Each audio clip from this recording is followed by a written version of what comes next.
Welcome to Rdo Podcast. You have officially joined the resistance. Today, I'm here with a very special guest, Amy. Why don't you say hello to our guest? And we will kick off here. Amy Fournier, and you are host to Awakening Aphrodite. If you would just give people a quick rundown who you are, where you're from, and what you're doing with the podcast. Hey, Eric, thanks so much for having me. I'm really thrilled to be here. Like you said, my name is Amy Fournier, and I have my own podcast as well called Awakening Aphrodite. And my show is all about helping people to be more fit in mind, body, and spirit, and be more empowered in their lives, as well as to balance and tap into their masculine and feminine energy and their intuition, their true source of power, and awaken their authentic self.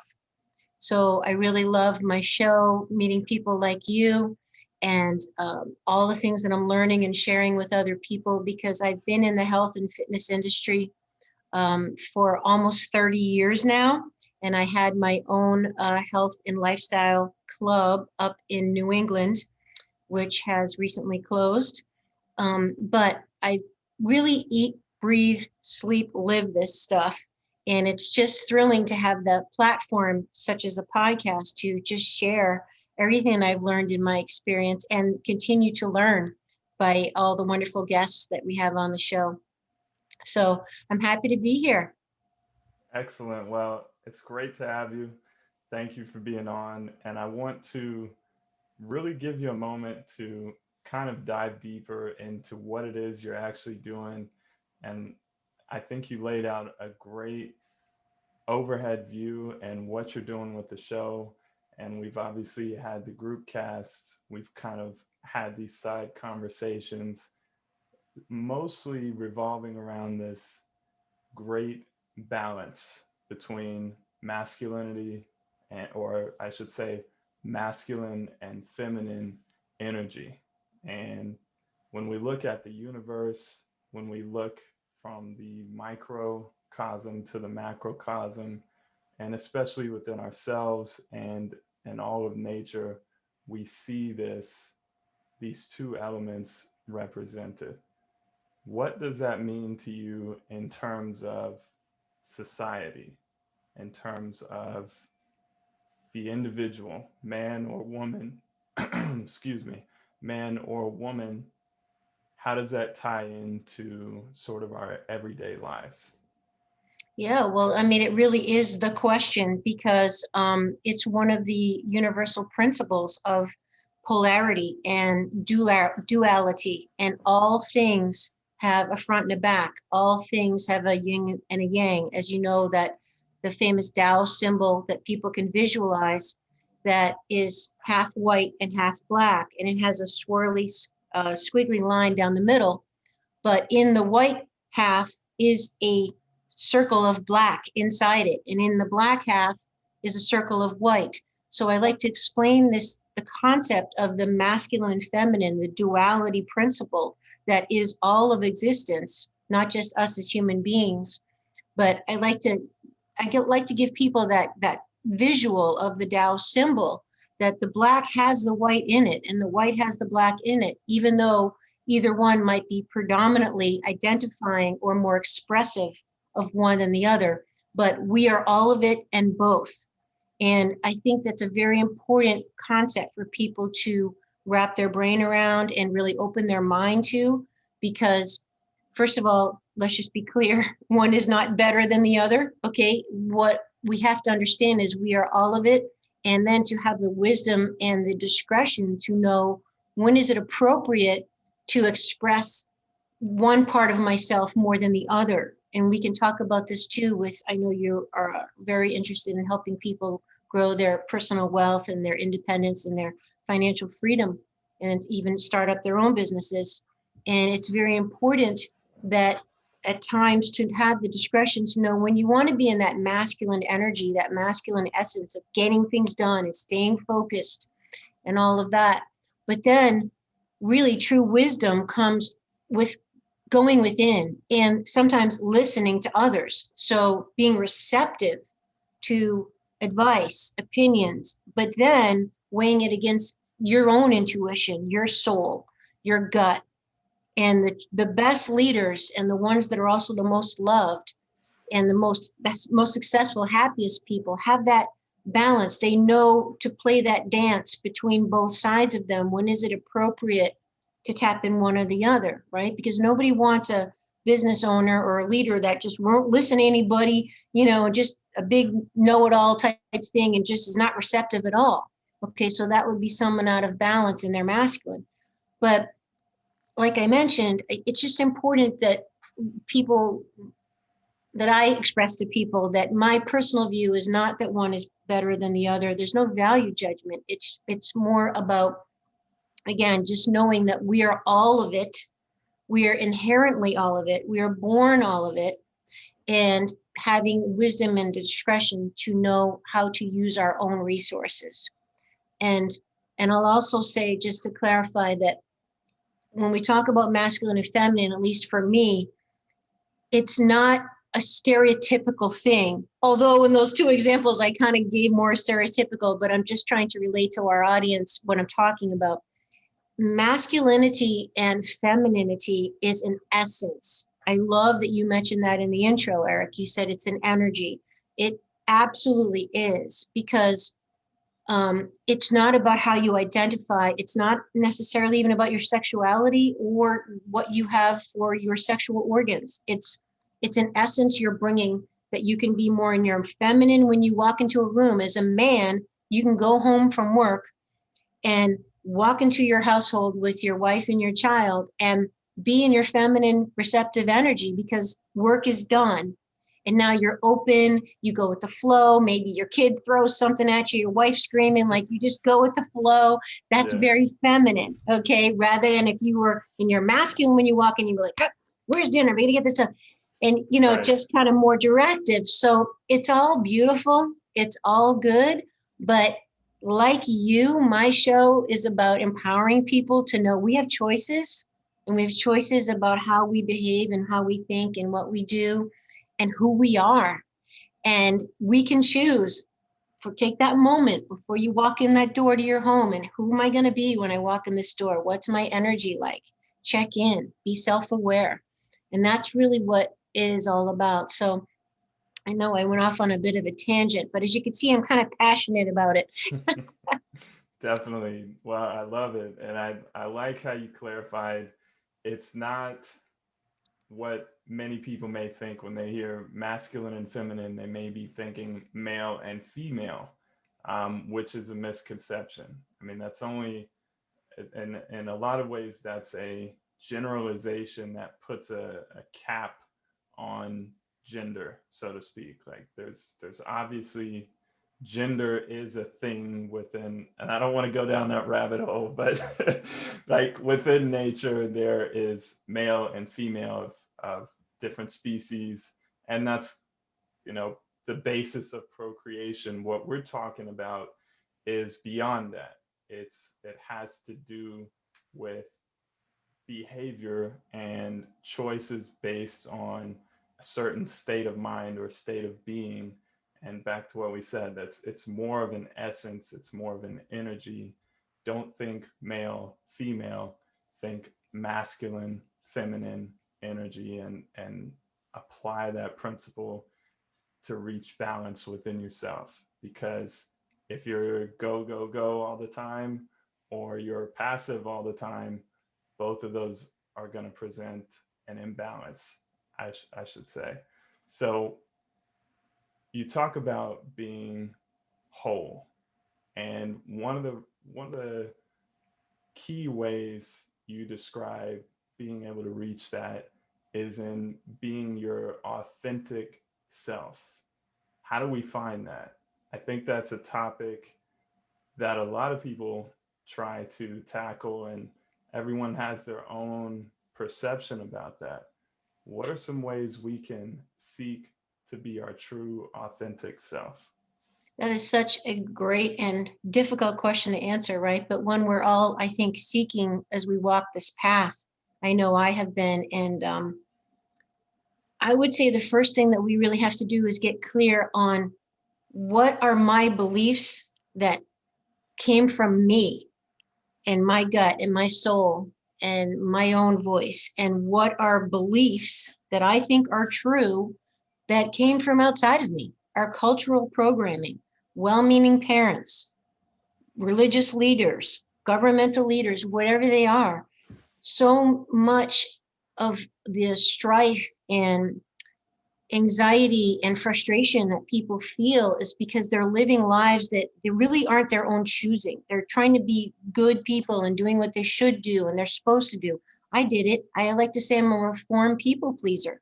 That's part of what's brought me where I am now, and that why I'm so into this whole masculine and feminine education, awareness, and balance, because I was excessively in my masculine, trying to be a good girl. I was very close to my dad.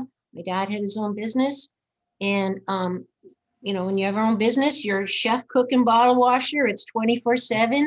And, I tried to do what dad wanted me to do and, work and pay the price and nose to the grindstone. And too bad if you didn't feel like it. It's you got to get the job done. And those are all wonderful qualities and things that I obviously benefited from. However, it was way out of balance. But to get back to your answer, so we have to really, I think, take some time and do some soul searching to be clear on the beliefs I have in my mind, like what is true and how I have to live. Is it coming from me? Am I doing it to make my dad happy? Am I doing it, which most of us do, if we're really honest, to secure love, to secure approval, to secure validation? Oh, you're a good person. Oh, you're a good citizen. Oh, you're a good husband. Oh, you're a good father. And you're killing your soul. You're sucking your soul. You're staying in a marriage out of Catholic guilt that was dead years ago because it's a sin to get a divorce or whatever. I mean, so these are all programmed cultural beliefs, decisions that we run our lives by. And so many people, unfortunately, live, then die, and never even question that I didn't even live the life that I would have chosen. I lived the life for someone else or for other reasons until sometimes it's too late. So to be our authentic self, we have to get really honest. We have to do some soul searching. We have to spend some time alone. And we have to be willing to pay the price and to be responsible for our choice. You're either going to choose to follow those beliefs, make all these other people happy, and that's what you get. Then you get reinforcement, you get that relationship, you get love, you get that life choice. Or you choose to follow what your heart wants you to do, what your soul wants you to do, what you really are as a person, what lights you up, which makes you sleep at night, which makes you feel satisfaction and happy, and pay the price that you might lose your wife. You might, have a broken home with your children. You might have to close your business. You might make a lot of people not happy, that they don't approve of you because that's not what they wanted, right? Or not based on their judgments or whatever. So, but either way, I think being able to look ourselves in the mirror and have self-respect and self-love and confidence and all those things that we all want requires us to take ownership and sovereignty of our lives.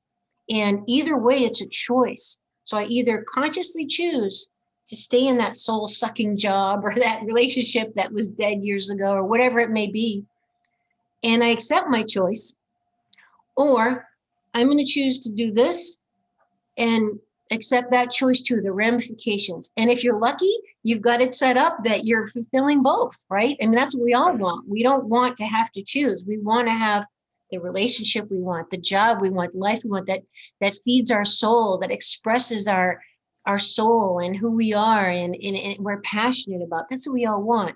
But I think that the trouble we get into is, number one, like I said, it's almost like we're brainwashed. We don't realize our thoughts aren't even our own.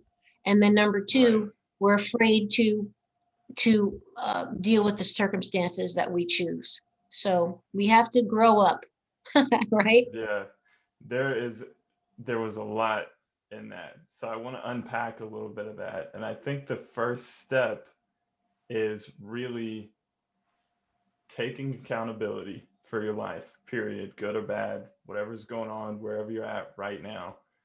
And then sort of deprogramming first. I mean, we talk about the importance of meditation, the importance of alone time, exercise. You know, a lot of these things lead to that process kind of unraveling itself naturally, I think. I find that whenever I meditate, whenever I go on a long walk, whenever I just wake up early, spend that extra time, you know, writing notes or just kind of sorting my thoughts out, that's where a lot of that process happens, for me at least in specific. So that's a good place to start, kind of deprogramming, sorting out, okay, what what is it that I think? What is it that I find important?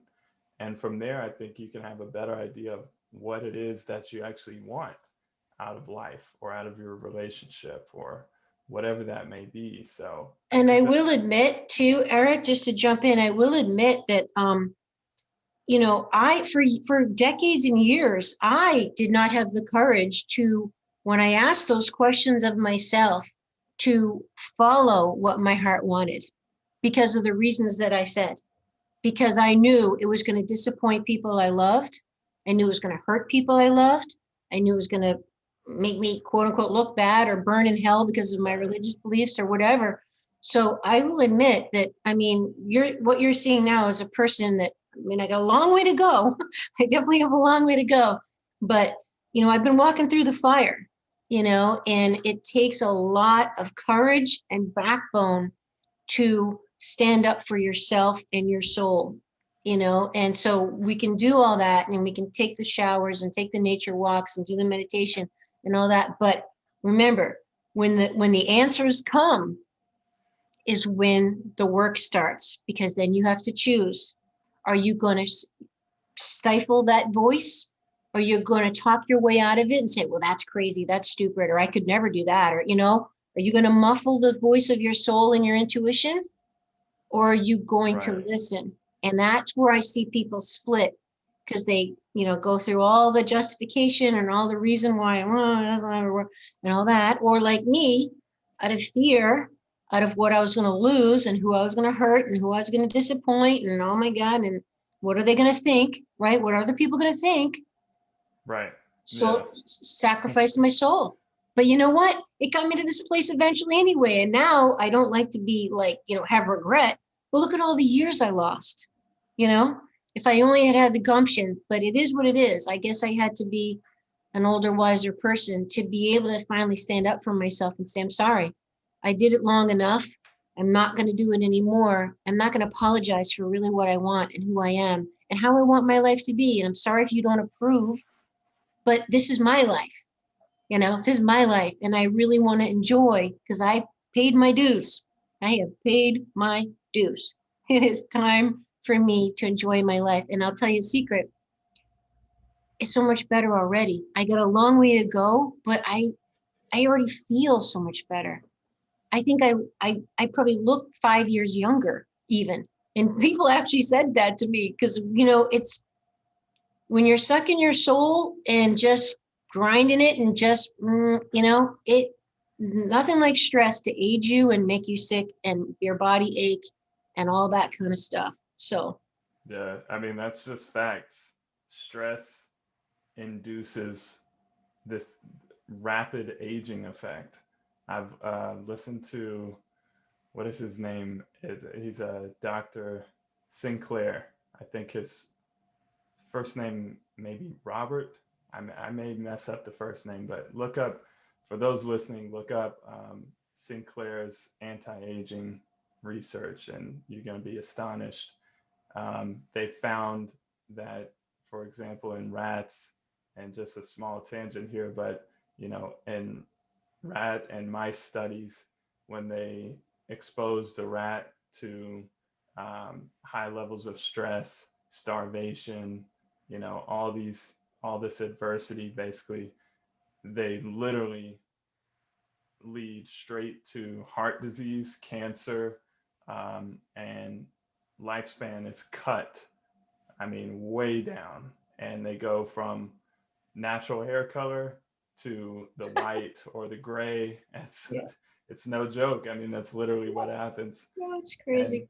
I've recently kind of gotten to that place of stability within my own life where I'm like not over stressing about the business stuff, not overdoing it, thinking that that's somehow getting me ahead, being out of balance myself in that in terms of trying to get unstuck. So it's something.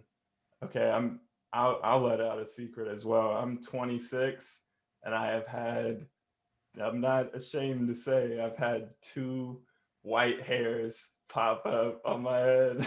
What? I can't see anything. You're Yeah, lying. no, I've plucked them out. Oh my Like God. when it goes all white or gray, I'm just gonna shave it off. I'll keep the beard though. Okay, but they're gonna grow in reverse. Yeah. Anyway, yeah, that's what it does to you when you're gonna like rapidly age yourself. You're going to cut your lifespan down. You're gonna lead yourself into high risk for Yeah. heart attack, stroke, cancer. And this is something that's easier said than done, for sure. Sometimes it's largely circumstantial, meaning like, hey, you were born into poverty or born into some crazy situation that you then have to overcome. And I always say, if you want to get through hell, you have to be willing to go through the fire. And hey, look, you're going to get burned a little bit, but you're going to come out on the other side, you know. And what's the alternative? A living hell. So that said, I think it's worth it no matter where you, I know it's worth it no matter where you are, what your situation is in life.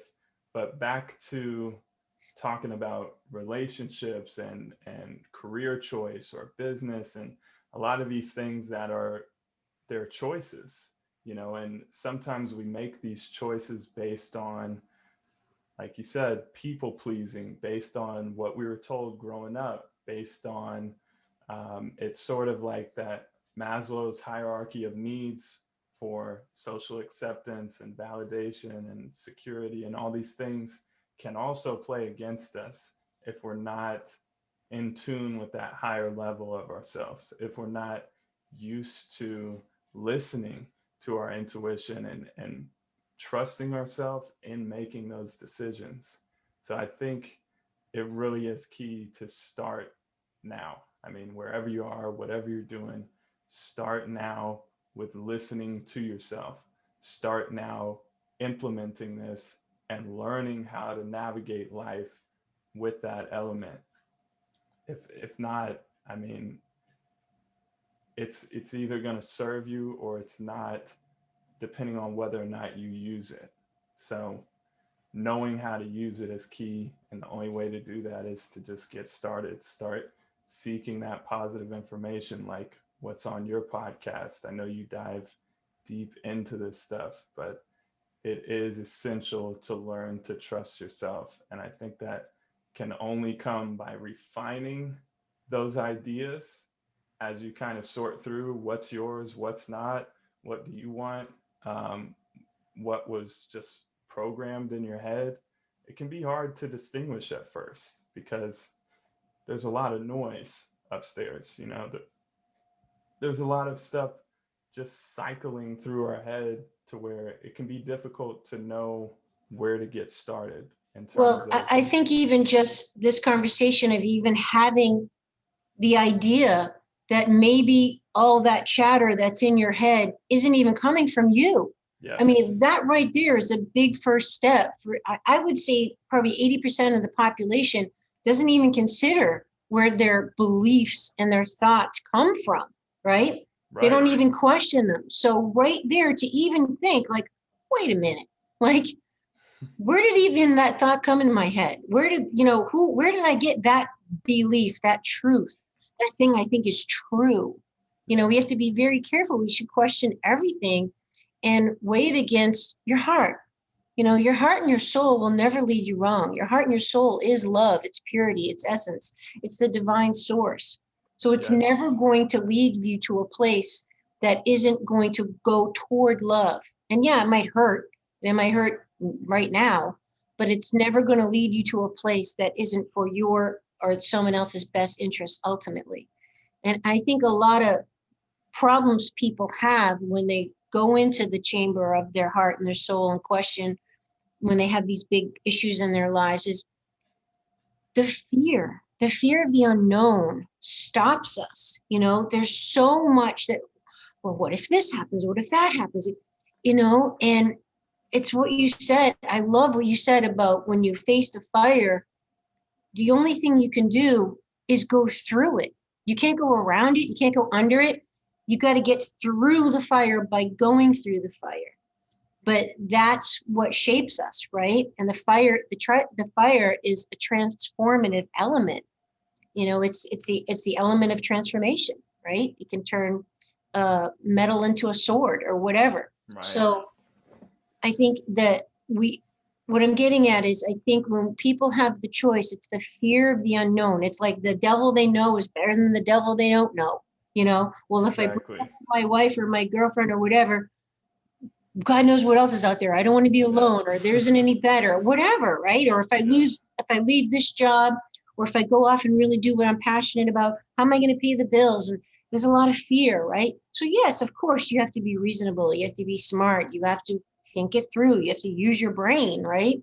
I mean, don't do anything stupid. And you certainly would never want to do anything that would physically hurt anybody, but you have to be true. You have Right. to be true and honest to yourself. And you can do that in a loving way to other people, and follow your own soul in a way that is kind and compassionate and loving to others. Otherwise, you're really not loving them, right? You're Right. lying to them. You're not being honest. And everybody wants to be with someone who's honest. I know I don't want to be with someone who's not honest, you know, Yeah.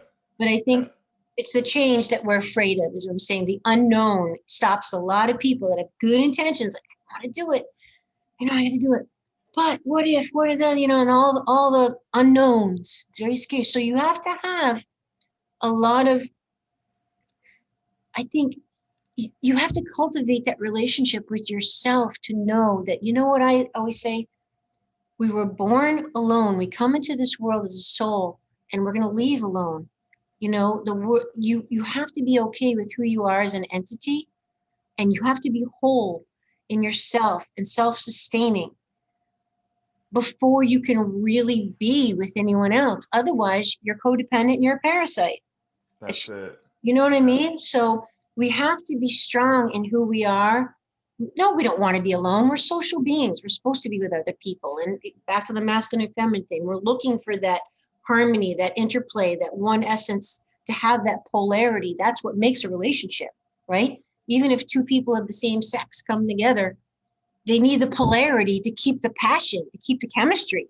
One has Right. to be more on one spectrum than the other. It doesn't matter what your sexual organs are. But what I'm saying is to face the fire, to walk through the fire, to fear the unknown, to to risk what you don't know, and the pain of the change requires you being strong in your own core. And that just takes time to cultivate. And there's something new that's forged in the process. We see this in the analogies of, say, the phoenix, for example. The phoenix has to burn itself down to then rise again from its own ashes, or the metamorphosis that occurs on, say, the hero's journey, or like you brought up, forging something with the elements out of metal, or this making a sword, or any other analogy you want to use. There's a forging and a transmutation or a metamorphosis that occurs in that process. And that lack of certainty that's holding you back, it's really a sign. It's really a sign that there's something there that needs to be addressed. I know Tony Robbins, I think in Awaken the Giant Within, is the one where he really talks about a lack of certainty, and that's the basis of everyone's problems. is that lack of certainty. So my idea is like following the rope on it. Okay, am I doing this for me? Or am I doing this out of the right intentions? Is this my idea? Is this brainwash planted in my head? Following the rope on it all the way to the source, because it does lead somewhere, right? Like every idea has its root. So if you follow that all the way down and say, okay, why do I want to do this? Okay, well, why do I want that? And just keep asking why all the way down. You're going to find that if you do enough of that, you'll sort your head out. You'll sort out what's yours, what's not. And that gives you the freedom, the liberty to proceed forward from there and actually be in charge, be the executive of your own life. So I think some amazing points there, and there's a lot in that. So there's some things here that, you know, these are the big ticket items. This is the big stuff in terms of this balance, but there's also other values associated with this. It's not, everything doesn't necessarily boil down to one simple truth or two principles like masculine, feminine. What are some other values that you incorporate in your life to kind of help you navigate forward? What are some personal values I have?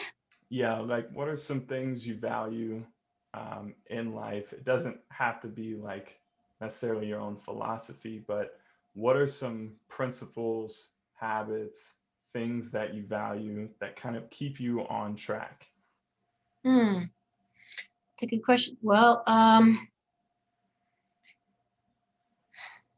Could be daily habits, it could be, you know, just kind of your go-to things that okay. keep you in a balanced state on Well, the day to again, day. um, I didn't grow up healthy. Okay, so I had a lot of health problems personally, and that's what I think led me down the road of being in health and fitness. I also grew up, I was always athletic, but I was overweight.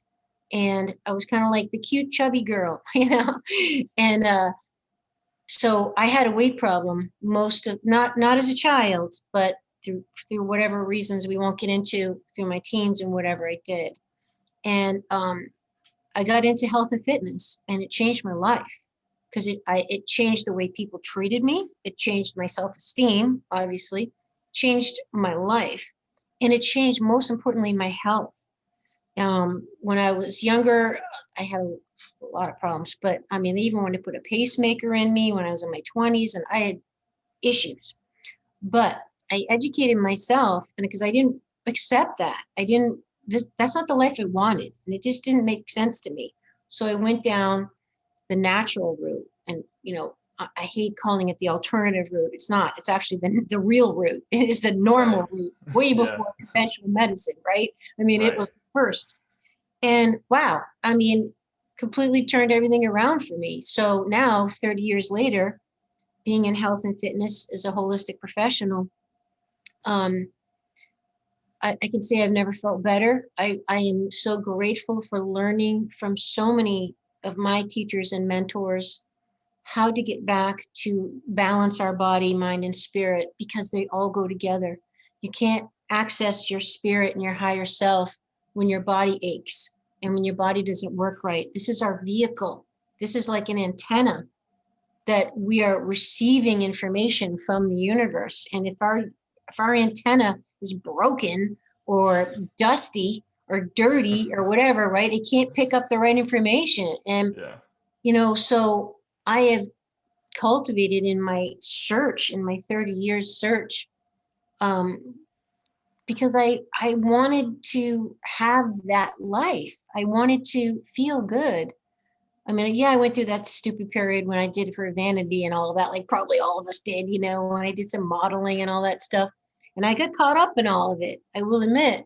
But I'm so glad I'm older and wiser now to know, like, it's really looking good is wonderful and it's important, but it's about your expression and your energy and Feeling good is what really makes you look good. Because let me tell you, Eric, I lived in Miami when I was doing modeling and all that stuff. I went on shoots, casting calls. I was in commercials, all that stuff. There'd be room full of models, and I hate to say it, but I never saw a room full of such miserable people in my life that were so self-absorbed and all that stuff. So it is just the shell. It is just the packaging, and truly our beauty, our essence comes through in our energy, which also I also feel incorporates itself or expresses itself physically as well. In our skin, and are you glowing? Are your eyes bright? Is your hair shiny? I mean, the whole body thing, getting your body in balance. But to me, that's why I like to think of myself as a holistic practitioner, because I realize that it is all mind, body, spirit. It all goes together.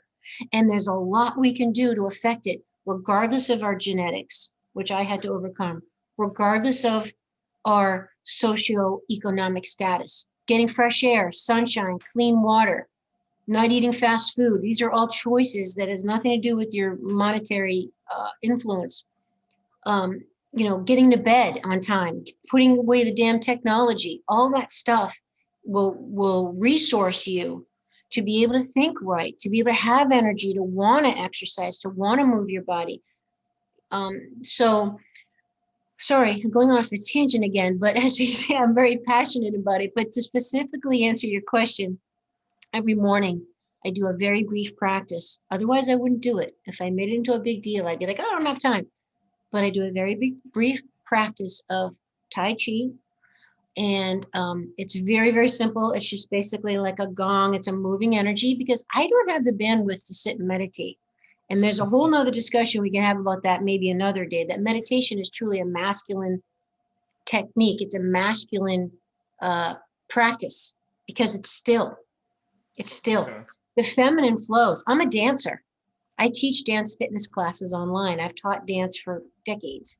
I also, I teach other fitness classes too. I did the whole personal training and all that stuff too.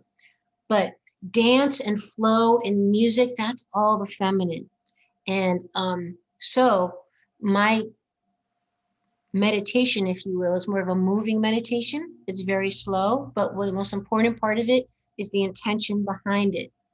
It's my intention to be still, to be quiet, to be in nature, to have that commitment of time with my soul, that I connect to myself. I thank Divine Spirit for everything in my life, and I try to open myself up to the day ahead of me, to the lessons ahead of me, to the wisdom that I ask to guide me, to any messages my soul wants to share with me. I just take those few moments to connect, to give that to myself, and then the world has me the rest of the day, and I'd say, Eric, probably 9 times out of 10, I get some kind of quick download. It might be something as simple as the one I had this morning. I had a podcast on the other day and posted her show yesterday, and it popped in my head, post that book and put it here. Sometimes it's like real specific things. Sometimes it's more esoteric things. Sometimes it's more inspirational things that I'll open my eyes and I'll see the clouds like formed in a certain way, and I'll get an inspiration, something I want to paint, but it's just that time, our love is an action, just like spending time with our partners, our children, our parents, our animals. Love is where your feet are, right? Our priorities are where our feet are. And loving ourselves requires time with ourselves. Even if it's just a few minutes like mine, it doesn't have to be a big deal. But to me, that has been a life changer, and it grounds me every day in who I am, who I want to be, and just putting in just a little bit of time for that part of me in this material flesh and bone world. It keeps that connection. So everyone has to find their thing. You mentioned meditation. Maybe that's your thing. Everyone has to find their thing. Yeah, if I don't allow for at least like 20-30 minutes meditation, I find myself getting too aggressive in the sense of trying to assert and project everything that I want to happen with business and life, whatever. I get too wound up, too caught up in the doing, and not enough of that balance. So for me, it really gives me an opportunity to just decompress, let all of the thoughts that I was juggling throughout the day and all the different, points of focus that I was aimed at, just kind of let that all chill out. And then from that, for me, it always comes greater mental clarity. So in a way, it's much more productive than just go, go, go, go, go. So, and there's different forms. Like I consider walking to be a form of active meditation. So it gets you in a flow state. Like the mind is the body. You'll hear many people say that.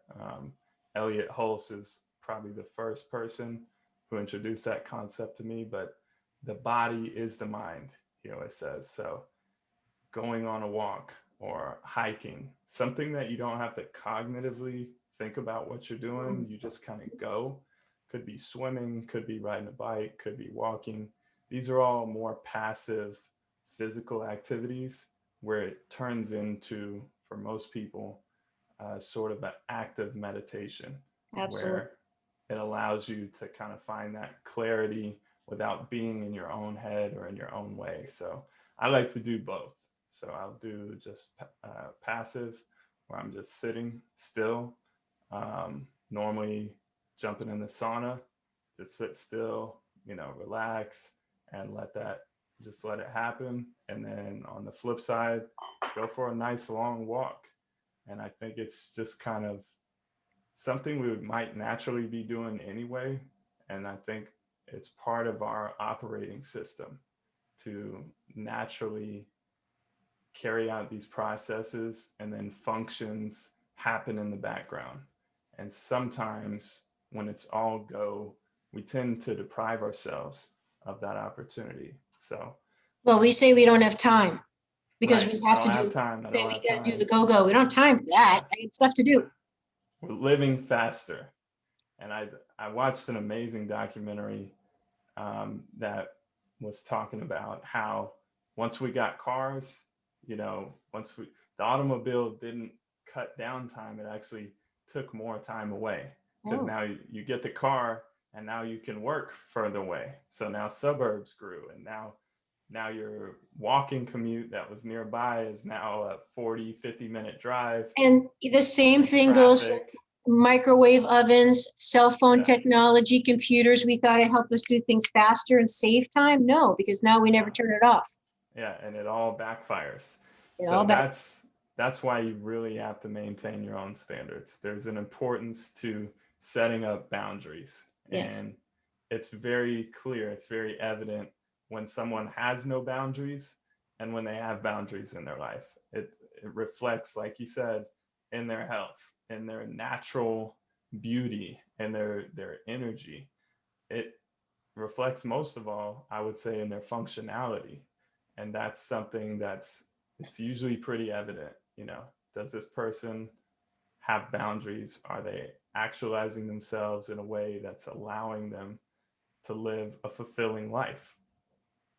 And that's kind That of who we gravitate towards, I think. Eric, you are so brilliant because that is the word, boundaries. It is a huge word, a huge word. We could have a 3-hour show on just talking about boundaries. That people really need to educate themselves more on what really they are, what that means. Obviously, we're talking about emotional boundaries, but it goes back to what we've been talking about too, that self-respect and self-esteem, to draw the line in the sand. Like, I'm sorry if this isn't what you want, but this is my boundary, right? Now, or even just something as simple as work is done, time is done, Exactly. time to be with my family. That boundary, and then you get that tape going. Yeah, but you could just send that email, and that one's waiting to hear from you, and right. So Yeah. it's tricky. Boundaries is an area that I suck at. Yeah. For Well, it's sure. hard. It's hard I'm because working on it. convenience conflicts with boundaries, True. because now anyone can call you or text you Yes. or reach out on social media at any time. And so you have to choose, okay, am I always going to be accessible, or am I going to do that at my convenience? So I've made a habit, because again, I'm constantly trying to improve myself. I haven't arrived anywhere I'm trying to figure everything out like anyone else. And I was at a point not too long ago, I mean, like 5, 6 months ago, where I was literally doing something from the moment I woke up, emails, this, that, doing something from the moment I woke up to the moment I was going to bed. Yep. And it was ridiculous. I was started to have insomnia. I was very irritable. I was missing out on family time. I'm like, what am I doing? I'm not any more productive when I break it down. I'm more busy, but not any more productive.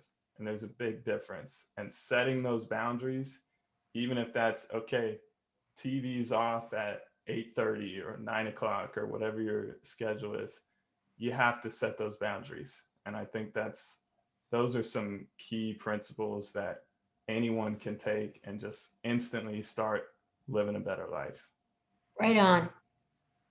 Well, Amy, I really appreciate you being on today. I want to give you an opportunity before we actually sign off here to just put out any final thoughts to our audience, and then we'll close out and call it a wrap. Let's see. Any final thoughts? If they take one thing from our conversation today, what would you have them take away? I would just say what I like to say to people in general is, where there's life, there's hope. If you're still breathing, it's not too late. And that it doesn't matter any of the circumstances, that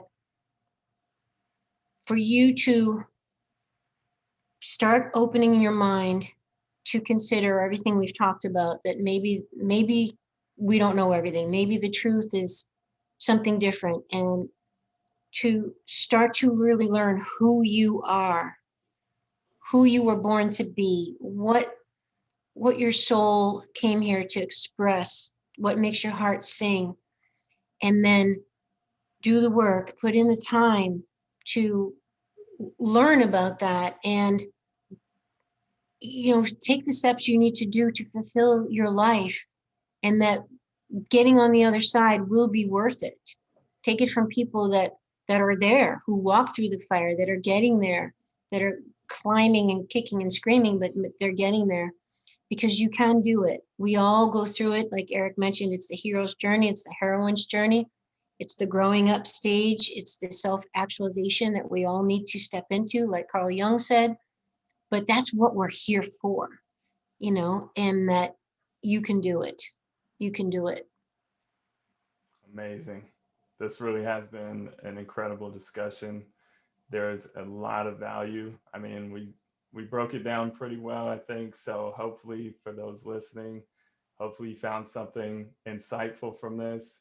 If you want more of this, be sure to check out Amy's podcast, Awakening Aphrodite, as well as Resistify Object, where we have more amazing guests like Amy, and we cover topics like this in depth and really just allow for that long form discussion where these ideas are able to grow and transpire and actually reach people. So remember, you don't need permission to do you. Resist. Sorry, let me go back one step. You don't need permission to do you. And this ties into everything we spoke about today. But I want to leave you, as always, with the mantra. So as far as the rest goes, you got that. That's going to do it for this episode. Remember, you have the power. You are the solution. Resist, defy, object. Take care of your world.